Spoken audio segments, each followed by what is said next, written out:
Hey everybody, this is Darren Van Dam, and you are watching Flick Connection, the show that helps you get more out of movies. And today I want to tell you about the best stuff Netflix is adding in November 2020.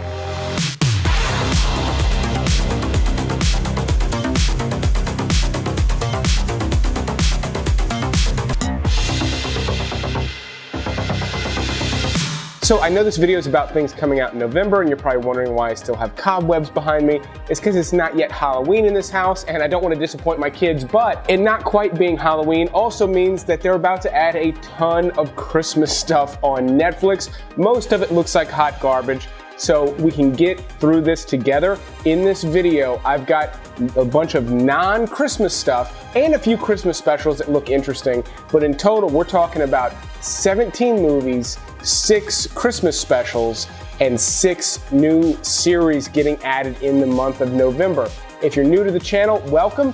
Definitely consider clicking that subscribe button, but what we're gonna do is go through everything of interest that Netflix is adding on the first, then we'll go through the rest of the month in chronological order, and at the end, I'll show you all the things that Netflix is getting rid of in November and what date they're leaving. That way you can be sure to catch it before it's gone. But let's go ahead and start with everything Netflix is adding on November 1st. Some of the big points of interest, some of the more classic movies include A Clockwork Orange. This is a classic Stanley Kubrick film based on a classic novel by the same name. If you've never seen it, for movie buffs, it's basically required viewing, but it is very dark, very disturbing, so make sure you're in the right mood, and definitely do not watch this one if the kids are still in the same city that you're in. I recently mentioned Boys in the Hood when I was talking about the newer Netflix original movie, All Day and a Night. They're adding Boys in the Hood, another just classic movie, kind of required viewing for movie buffs. And I could say the same thing about Platoon, which is considered one of the better depictions of war ever put in a movie.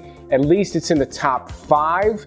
Again, required viewing for movie buffs. And then a little bit of a lesser known one is called The Impossible. This is about a family that survives the 2004 Thailand tsunami. It's very intense. Some of the sequences of the tsunami hitting the coast is really, really harrowing, and then you get this sort of amazing story of this family trying to find each other in the midst of this disaster. It's a very, very good movie.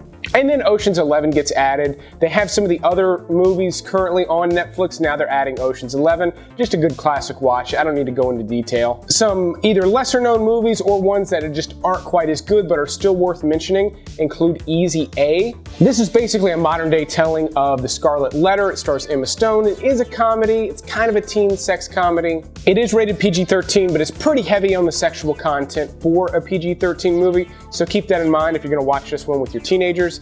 Mile 22 stars Mark Wahlberg in one of his more lackluster action movies to come out recently.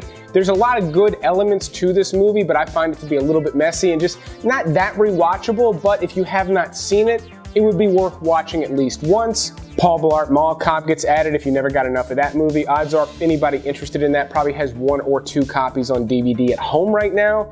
And then Knock Knock is an Eli Roth horror movie starring Keanu Reeves. This is really only for Eli Roth fans. This is a very bizarre movie with a lot of weird elements. It's got some cool performances and things in there. It's got some things that I like. It's very, very dark, but it's so strange that I think most audiences are gonna find this movie pretty repulsive. But if me saying that intrigues you in the least, then you should give this one a shot. And then for the family, they're adding a few things, including a couple of Elf on the Shelf specials. These are short and sweet, good little Christmas specials to watch with the family. Casper, sort of a 90s classic that everybody went nuts for when I was a kid. Could be good fun to watch with your kids now, except they just missed Halloween for some stupid reason, but still a fun watch in the month of November.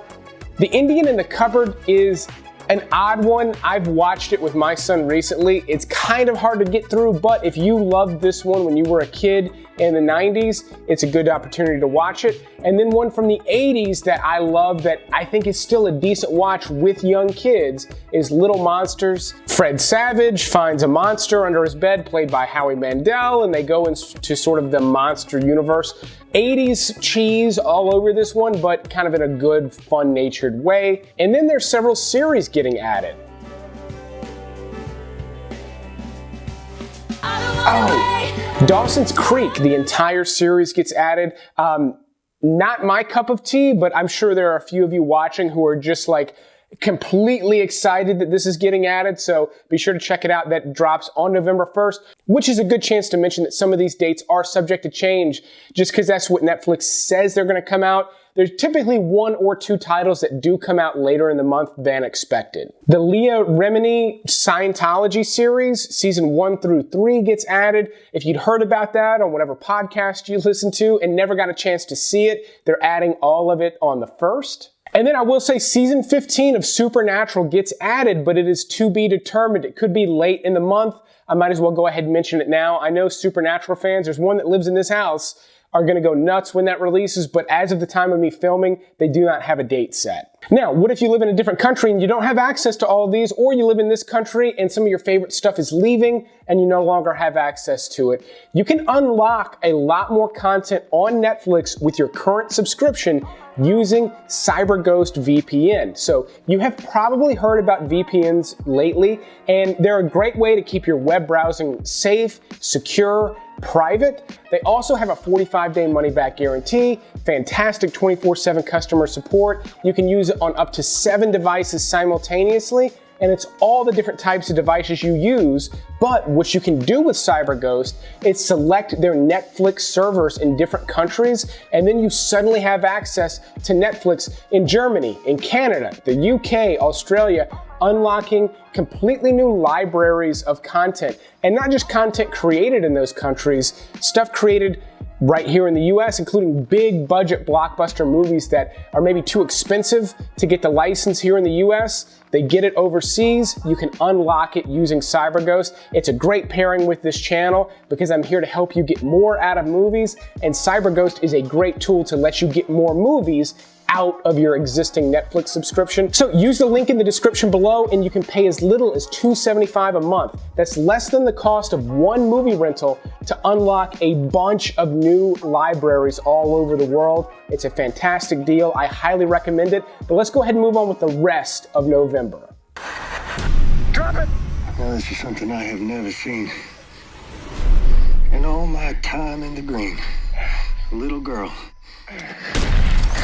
November 2nd adds one of my top picks of the month. This is a great little hidden gem that has been hiding out on Hulu for quite a while. It's called Prospect. This is about a father and daughter who are on a sort of mining expedition to this remote moon. Obviously, this is way, way in the future, but they run into some bandits, and it basically plays out very, very much like a Western. If you were to just put them in a different setting and have them mining for gold or something, you'd have the same exact story. And I think that that's really, really cool. There's a lot of great elements in this one. For a low-budget sci-fi movie, they managed to get some incredible visuals. But this isn't this big intergalactic thing. This is a small story that takes place on this little moon. And for what it is, it's really fantastic. So that's a lot getting added on the 1st and 2nd. Now we're going to jump all the way ahead to the 11th, where they add a very interesting project called The Liberator. This looks very much like Band of Brothers, but with sort of this animation filter, sort of like a Scanner Darkly or Waking Life. And it looks like there's some good stuff here. It does look like it's going to be pretty chatty, with less action than something like Band of Brothers or Saving Private Ryan, but still, for anybody interested in like a new World War II project, this one has my interest. I'm going to be checking it out. It is a limited series, which means there's multiple episodes, but there's no plans to have additional seasons beyond this first couple of collection of episodes. November this year has a Friday the 13th. And on Friday the 13th, they're adding the newest season of American Horror Story. That's American Horror Story 1984. It's sort of got this 80s movie theme with it. If you have not caught up on that, Friday the 13th is going to be a great night to do it. Then on the following Sunday, on the 15th, they add quite a few things. They add Cloudy with a Chance of Meatballs 2. I love both of those movies. They're a ton of fun to watch with the kids. The humor is an adult humor, but it's humor that adults will enjoy. If you've never seen either one, I don't really feel like you need to see the first one to enjoy the second, but this is going to be a great watch with the kids on that Sunday. And then later that night, you can watch The Crown Season 4. If you've been into that show, you've been desperately waiting for the new season. It drops right here in the middle of November. And if that's not for you, or neither one's for you, you may enjoy rewatching V for Vendetta. I don't want to talk too long about this one because they keep taking it away and bringing it back, but if it's been a while since you've seen it, could make a great watch on that Sunday night. Now let's jump ahead another few days to the 20th, where they're adding a Christmas special I do think is worth talking about, because again, adding a ton of crap this month. But Alien Xmas is an animated series with sort of a stop motion. It looks like a classic animated Christmas special. And this is from a guy who's been involved with several projects like Critters and Killer Clowns from Outer Space. So my guess is this is not going to be family friendly, but I don't know. I don't know what the rating is on it just yet, but it does look like it's going to be a fun watch. On November 22nd, Dolly Parton's Christmas on the Square gets added. And even though she has got a beautiful, beautiful set of pipes, this is not really a Darren Van Dam pick. This is not my cup of tea. It does look like it's going to be for some people, but if it's not for you, if you generally like my recommendations, on the same day they're releasing Machete Kills. And even though I don't love that movie, I would much rather watch that than Dolly Parton's Christmas special. November 24th brings, I guess, what is the biggest Netflix original movie of the month, Hillbilly Elegy. This is actually a Ron Howard film. Ron Howard is like a top 10 director, or at least is considered to be. And this is this drama that takes place in Appalachia with these poor folks. And it looks like it's going to be very, very talky. A lot of drama, a lot of just back and forth, people yelling at each other. But with Ron Howard at the helm, I imagine it's pretty good. There's a handful of really fantastic actors in this as well. So I will be watching it, probably reviewing it for channel members. If you're interested in becoming a channel member, just click the join link below the video or the link in the description below to get access to those exclusive reviews. And then on the 25th, they add the Christmas Chronicles 2. This was sort of a hit family Christmas movie starring Kurt Russell as Santa that came out last year. Part 2 gets added. And these are kind of par for the course for Netflix. It's the type of thing, if it came out in theaters, you'd be disappointed, but it being included with Netflix, it's pretty all right. Another decent family recommendation. Again, they're adding a ton of Christmas stuff. This is one of the ones that stands out to me. And then finally on the 27th, they're adding a Go-Go Corey Carson Christmas. This is a Christmas special. It's only going to be 30 minutes. Great for very, very young kids. I have a 4- and 2-year-old. They love Corey Carson, and I enjoy watching it with them. We just watched the Halloween one recently, so I will be checking this one out with them. Now, here is everything leaving during the month of November. If it's going by too fast, just pause it and note the ones that you want to watch. The date that I'm showing you is the date that it leaves, so midnight. When the date changes, they will be gone, so be sure to watch them before the date listed. While we're rolling some credits, let's also thank all of the Patreon supporters who have continued to support the channel. Now there's 2 great ways to support the channel. Patreon, there's a link in the description below, or becoming a channel member, whichever one is the right fit for you. It is greatly appreciated, but I will keep making videos like this one as long as you keep watching them. Thanks for watching this November episode, and you will see me on the next one.